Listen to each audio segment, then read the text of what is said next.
एक मूर्ति जो 100 साल से सील की हुई थी, अचानक जीवंत हो उठी।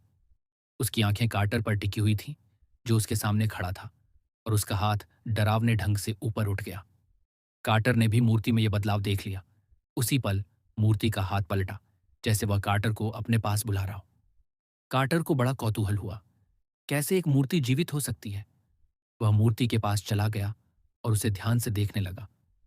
मूर्ति के सुंदर चेहरे को घूरते हुए कार्टर स्तब्ध रह गया। अचानक उसने मूर्ति की कलाई पर ध्यान दिया और वहां से तरल पदार्थ बहने की आवाज आने लगी। कार्टर ने एक साहसिक फैसला लिया। वह जानना चाहता था कि मूर्ति का यह तरल क्या है। उसने मूर्ति की कलाई पर दांत गड़ा दिए और तुरंत ही एक घना समृद्ध तरल उसके मुंह में भर गया। उस तरल का स्वाद उसे कुछ जाना पहचाना लगा। अचानक एक प्राचीन आवाज कार्टर के मन में गूंज उठी। इसी दौरान जॉन को भी कुछ गड़बड़ महसूस हुई। किसी ने कबीले की निषिद्ध भूमि में घुसपैठ कर ली थी।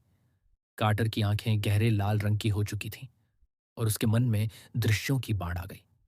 वहां एक बेहद सुंदर लेकिन भयानक स्त्री थी, और जहां भी वह जाती, जीवन के कोई चिन्ह नहीं बचते थे।